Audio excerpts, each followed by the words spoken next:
લક્ષ્ય ન્યૂઝ, એક નજર, એક લક્ષ્ય.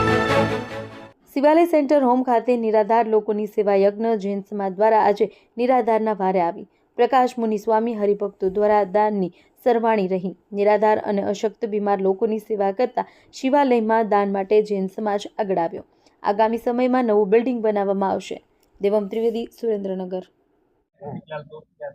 શિવાલય આશ્રમમાં પ્રકાશ મુનિ મહારાજ સાહેબ લીમડી સંપ્રદાયના છે અને એમની નજરમાં શિવાલય આશ્રમ આવી જતા એમની સેવા બહુ છે અને આ બીજી વખત એમને પ્રોગ્રામ બનાવ્યો અને એમના હસ્તક ઘણું બધું આગળ વધ્યું છે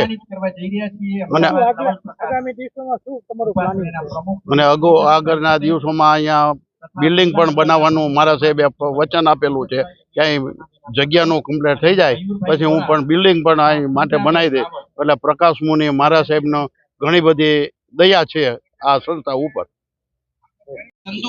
મહાદેવ 4 વર્ષથી મૂળી રોડ ઉપર સુરેન્દ્રનગર જિલ્લામાં જસાપરના બોર્ડ ઉપર શિવાલય આશ્રમ ચાલી રહ્યો છે. એ આશ્રમનો મુખ્ય ધ્યેય એવો છે કે જે નિરાધાર, અનાથ, એકલા, જેનું કોઈ જ નથી અને જે આવતું જીવન જીવી શકે એવા નથી, એવા દરેક લોકોને આશ્રય આપવો.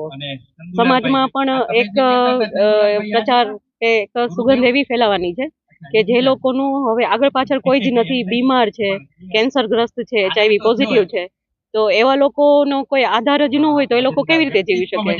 તો શક્ય હોય ત્યાં સુધી આપણે આવા લોકો માટે જીવીએ એના આશયથી આ શિવાલય આશ્રમ ચાલે છે અને 100 લોકો, બાળકોથી વૃદ્ધ સુધીના લોકો રહે છે. આજે જૈન ગુરુ લીમડી સંપ્રદાયના પ્રકાશ મુનિ મહારાજ પધાર્યા છે આશીર્વચન આપવા માટે અને જૈન લોકોની સેવા અગ્રેસર કહી શકાય શિવાલય આશ્રમમાં.